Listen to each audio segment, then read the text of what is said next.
राधे राधे श्री हरिवंश।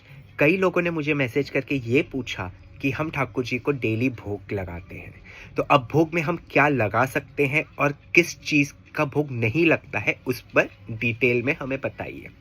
तो चलो हम डिस्कस करते हैं, लेकिन उसके पहले hi guys, my name is Chetan and welcome to my channel. देखिए, ठाकुर जी जिनके घर पर विराजते हैं उनके घर पर रोज ठाकुर जी को भोग लगता है। ये सारे करते होंगे, चाहे वो घर पर हो या ना हो, वो उनका ख्याल रखते हैं कि ठाकुर जी को भोग लगे। तो अब देखिए, ठाकुर जी को भोग लगाने का एक नियम, सबसे बड़ा नियम है कि उनको बिना ऑनियन गार्लिक का भोग लगता है। ये मोस्टली सबको पता होगा। विथ ऑनियन गार्लिक का भोग बिल्कुल भी नहीं लगा सकते, इसलिए हमेशा ये ख्याल रखें कि ठाकुर जी को हमेशा बिना ऑनियन गार्लिक का ही भोग लगना चाहिए। देखिए, जब हम घर पर जो खाना बनाते हैं जो बिना ऑनियन गार्लिक का है, वो हम ठाकुर जी को भोग में लगाते हैं। लेकिन हम एक चीज़ इग्नोर करते हैं जो बहुत सारे लोगों के घर पे होता है, और मैंने नोटिस भी किया है कि हमारे घर पर जो भी खाना बनाता है, चाहे हमारी मम्मी हो या कोई मेड हो या आप खुद बनाते हो या आपकी वाइफ बनाती हो, हर किसी को जब खाना बन जाता है तो थोड़ा टेस्ट करने की आदत होती है कि ये देखने को कि सब मसाले बराबर है, टेस्ट में बराबर है या नहीं।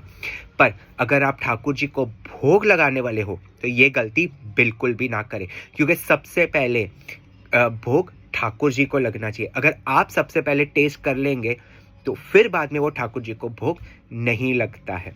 तो इस बात का बहुत ज़्यादा ख्याल रखें। पहले नो ऑनियन गार्लिक। सेकंड, आपको जो प्रसाद में आप भोग लगाने वाले हो वो चीज़ को आप पहले टेस्ट ना करें।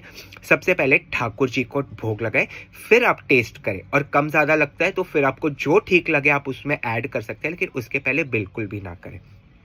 सेकेंड क्वेश्चन कई लोगों का ये होता है कि हम डेली घर पर नहीं होते, मे बी वो फॉर वॉट एवर रीज़न, चाहे वो जॉब कर रहे हो, कहीं बाहर गए हो, कहीं घूमने गए हो, या घर पे वो फैसिलिटी नहीं है कि ऑल टाइम कोई घर पे रहे कि ठाकुर जी को भोग लगा सकते हैं। तो देखिए, आप दिल से जो भी करोगे ठाकुर जी को स्वीकार है। अगर आप घर पे नहीं है तो मन से आप उनको भोग लगा सकते हैं। आप जहाँ पर भी हो, मन से ये सोचिए कि ठाकुर जी को मैं भोग लगा रहा हूँ, तो भी ठाकुर जी वो दिल से स्वीकार करेंगे। वरना जब भी आप बाहर जा रहे हैं तो ठाकुर जी के लिए वो अरेंजमेंट करके जा सकते हैं। चाहे तो एक डिब्बे में आप ड्राई फ्रूट या कोई मिठाई या कोई नमकीन रख के जा सकते हैं। बट मैं एक चीज़ कहूँगा कि ठाकुर जी को अवॉइड कीजिए बाहर के नमकीन का, या ये पैक्ड फूड्स जो आते हैं, या ये पैक्ड चिप्स या कुरकुरे या कुछ आते हैं। इवन दो उसमें शायद ऑनियन गार्लिक ना हो तो भी अवॉइड कीजिए कि वो ठाकुर जी को ना हम भोग में लगाएं, क्योंकि वो जहाँ बनता है हमें वो नहीं पता कि किस स्वच्छता से बना है, किस तरीके से बनाया है, या उसमें क्या मिलाया है, या वो अच्छे तरीके से बना है या नहीं। आप ये कोशिश करें कि जो भी आप ठाकुर जी को लगाए वो आप खुद बनाकर लगाए, चाहे थोड़ा ही लगाओ। दिल से आप जो भी करोगे, आपके भाव से जो भी करोगे, ठाकुर जी को सब स्वीकार है। इसे और ज़्यादा टेंशन मत लीजिए। ठाकुर जी तो हमारे बहुत भोले हैं, वो आपका भोग ज़रूर एक्सेप्ट करेंगे। वो चाहे एक छोटा मिठाई का टुकड़ा ही क्यों ना हो, बट वो 56 भोग समझकर उसको स्वीकार करेंगे। अगर आपके भाव अच्छे होंगे, आपकी नीयत अच्छी होगी और आपकी सेवा सच्ची होगी, तो ठाकुर जी के बारे में आप ज़्यादा टेंशन मत लीजिए।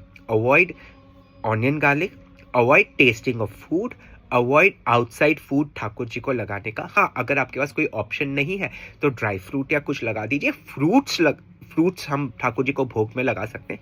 अगर आप कहीं जा रहे हैं, that is one of the best option I would say. आपके पास घर पर कुछ व्यवस्था नहीं है बनाकर ठाकुर जी को भोग लगाने की, ड्राई फ्रूट या फ्रूट हमेशा अवेलेबल रखिए घर पे, ताकि ठाकुर जी को भोग में हम लगा सकते हैं और उसमें ज़्यादा वक्त भी नहीं जाता है। ओके, इसके अलावा आपके मन में और कोई प्रश्न हो तो डेफिनेटली आप कमेंट में पूछ सकते हो। राधे राधे श्री हरिवंश, और इस चैनल को ज़रूर सब्सक्राइब करें। राधे राधे।